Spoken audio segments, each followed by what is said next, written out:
Cyrus Gordon wrote, before Columbus, page 100, the alphabet is the most useful single invention made by man throughout all his history.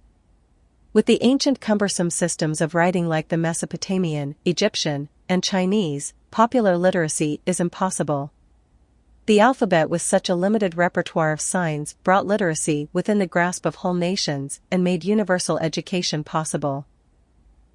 One of the major challenges we face is that all over the world we see instances of likely diffusion and transmission between cultures, but without inscriptions, we are left to guess at history based on what we can piece together based on the available artifacts, which isn't made easier by the overwhelming amount of archaeologists committing forgeries to forge names for themselves.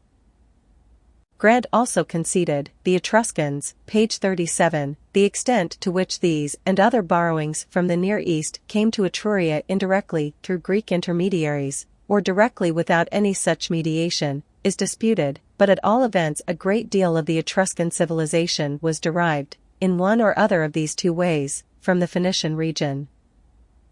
I differ from this in the sense that the reason it appears this way to scholars is because the Etruscans and ancient Italians in that region are descended from Phoenicians, if not the very navigators referred to as Phoenicians. Again from Grant, IB pages 37, 38, objects normally labeled Phoenician, though compounded also of various Syrian, Cypriot, Egyptian, Mesopotamian and Assyrian influences, were already reaching Etruria in the second half of the 8th century BC and became more numerous still around 700. Likewise of Near Eastern origin were the great Etruscan mound tombs, consisting of chambers erected on shallow drums and surmounted by a rounded mound, tumulus, of earth. The closest parallels to these tombs are to be found in various parts of Asia Minor and adjoining regions, from which the idea found its way to Etruria, partly through contacts with the island of Sardinia, from which the Etruscans apparently learned how to equip such tomb chambers with false domes, but partly also, perhaps, from Syria or Phoenicia, without any such Sardinian intermediaries.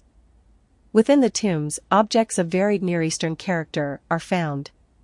Ostrich eggs were brought from Egypt to be decorated with designs and attachments and to serve as vessels, and Egyptian varieties of finger rings, too, some with elliptical bezels, had likewise become common in Etruria before 700, in this case unmistakably through Phoenician intermediaries.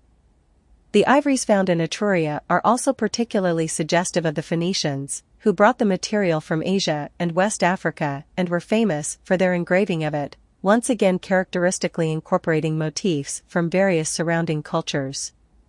The Etruscan imported all these products and perhaps their artists as well, or enough of them to teach Etruscans how to copy or adapt the work for themselves. I highlighted the parts of this passage that show even Michael Grant, who has become one of my favorite writers and researchers, wasn't aware that the Etruscans are Phoenicians, or ancient Italians, just as Betham observed, whose greatest colony was Italy. My work shakes things up and demonstrates the likelihood that the Etruscans are Phoenicians, and much of the diffusion we see came from the Mediterranean and flourished around Europe, Africa, and Asia, and possibly touched the Americas as well. However, the means to get to and fro was decisively a skill set known by the Phoenicians and whatever culture they're attributed to, which, based on alphabets, mythology, and artifacts, I suggest is ancient Italians, Etruscans. Even the Polynesians, who some claim reached America, and it's proven by DNA, concede that it was likely a one-time endeavor and not something that they had the means to reckon trade routes. This is an interesting video on the subject titled, Did Polynesians Reach America?